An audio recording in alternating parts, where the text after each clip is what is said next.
Hello there, ladies and gentlemen. Welcome back to the vintage kind of Pavillon Expo build, whatever I want to call it, in Camel Kingdom. And as always, guys, if you liked the video, make sure to leave a like down below, because that helps me out a bit. And also, if you are new here, I would highly recommend to hit that subscribe button. If you're a fan of management games or all kind of creative stuff, you're at the right place, I would say. So, let's not spend our time with further other talk. Let's spend our time with what's going on in the background. And I promised you in the last video that I'm going to talk a bit more about what is actually going on with that build. So I briefly explained the basic idea that this is a pavilion that has been built for a World Expo.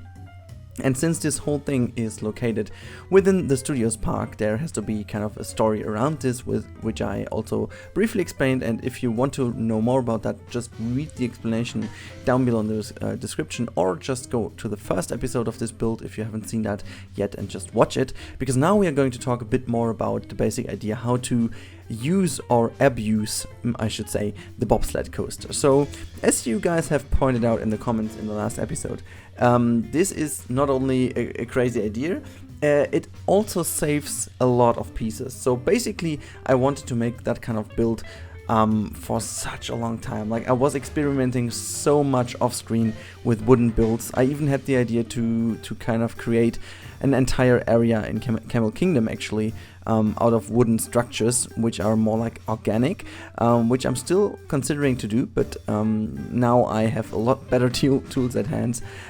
So there's like, I don't know, I think there's a certain beauty in wooden structures.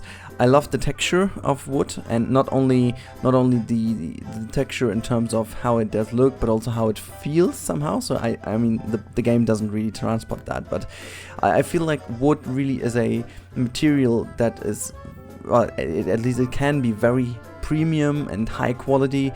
It has so many different shades and kind of different colors and also different textures, as I said.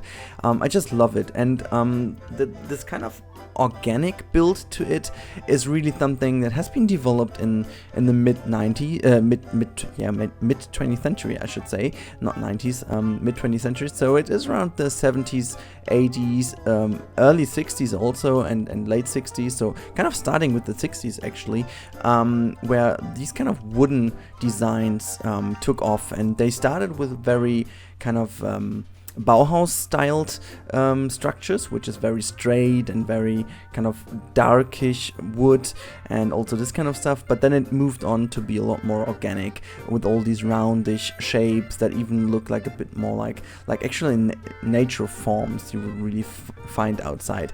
So that's something really impressed me all the time. And I also love the craftsmanship about this, because it's, you know, wood is not that easy material to use. But even though in the ancient times you've seen that kind of ships have been built with wood, and these kind of structures are also very hard to do, to be honest, if you're a bit into how this is being handled and stuff. So I think I'm very impressed by it, and so I wanted to give this a proper shoot with the Bobsled Coaster. As you can see, I'm redoing the whole system, which was maybe not the intention at the beginning, but then I found I wanted to give you guys this one as a blueprint, and I will be uploading this blueprint kind of soon. Maybe it's already in the description down below. Check it if it's in. I don't know if I get it done tonight, which is the day before tomorrow, which is the day before you can see this video. Anyhow, enough of this kind of explanation. I needed to put the coaster into one coaster actually, because beforehand I had this within a few coasters, which, yeah, well, for once it doesn't really look that nice and organic, because I had these cuts in between. I don't really know why I started to use more of those. I thought, okay, if I have the same shape, that would make things easier. But then I figured, well, I can also use only angle snap and use angle snap to basically have the perfect angle. So yeah, at the end I decided to do it all within one coaster, which makes the whole thing a little more easy to make a blueprint out of it later on, because we only have one coaster to deal with. And also it's a lot more comfortable to edit, basically, because you always stay within this one coaster to edit, so you can smoothen it out a bit easier and all this kind of stuff. Makes the whole thing a bit more easy. But yeah, as we go further into the video, you will also see later on that I'm going to work a bit more on the structures and on the supports on the other hand side.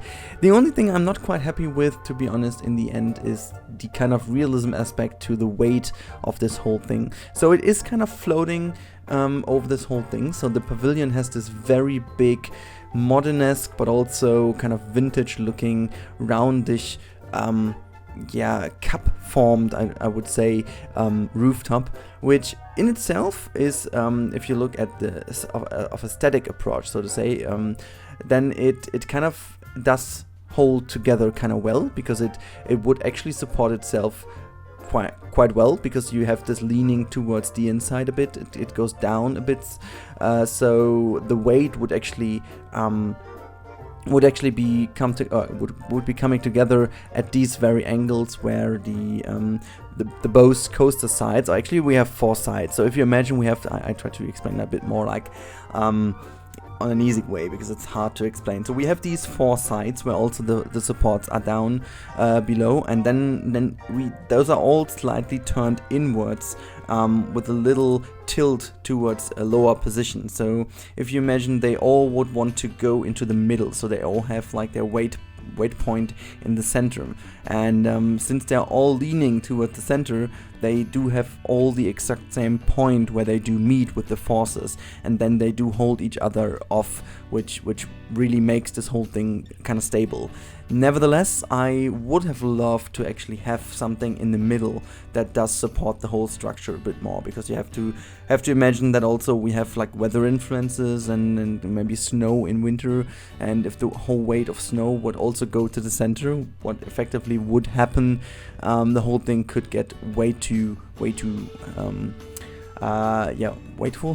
way too heavy. That's the word I was looking for, and that's something we don't really want. And then you would need to have at least a pillar in the middle to hold all the weight, which I couldn't do because I seriously wanted to have that balloon in the middle to give it this kind of extra World Expo look, because I wanted to have this platform on top of it, and imagine you really have the balloon which you can actually use. So this is the whole idea about this middle section, which I'm now going to turn into a little restaurant and a small vending machine area. This whole thing basically is kind of a airport, if that makes sense, for balloons and zeppelins, even though we don't have a zeppelin, but this could be actually like this kind of vintage approach on an airport, which I think is very interesting, because you don't really see that so often, and so I really wanted to test this.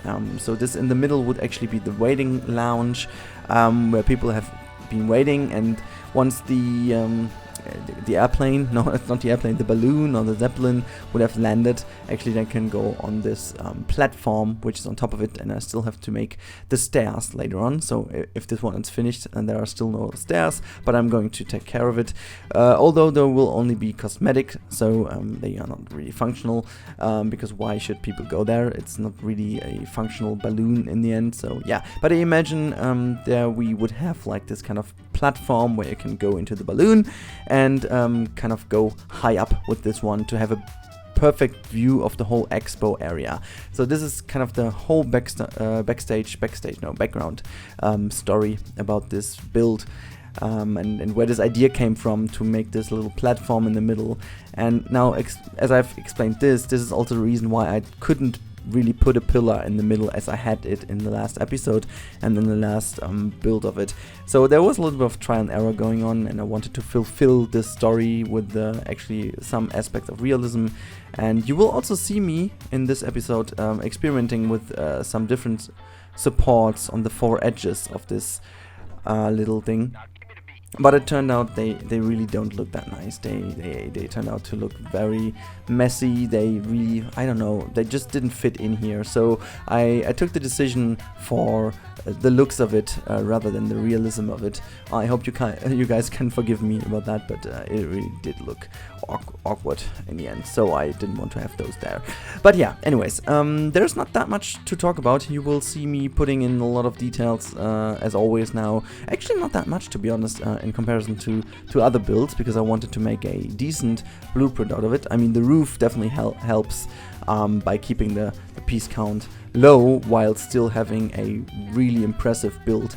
But yeah, some foliage work in the end, also a few like bins and benches, lanterns, whatsoever. But yeah, we are not completely finished with it, but consider this build finished still, because I won't focus too much on it in the next episode. We will then start to lay out the area a bit more. And yeah, there will also be Camel Kingdom and all this kind of stuff, but yeah.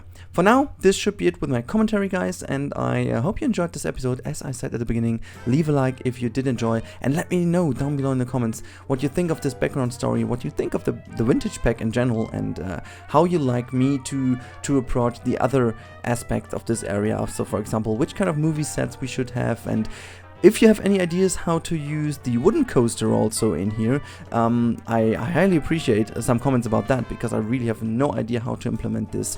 It has to be somewhere a little bit off this area, so not really in this area, because it still is a studio, so there wouldn't be that much space for it. But yeah, if you have any recommendations, put them down below in the comments and let me know what you think of this build, and also whatever you want to talk about. So, see you guys in the next episode, and yeah, stay tight, see you then, and bye bye, enjoy the rest of the video, see you!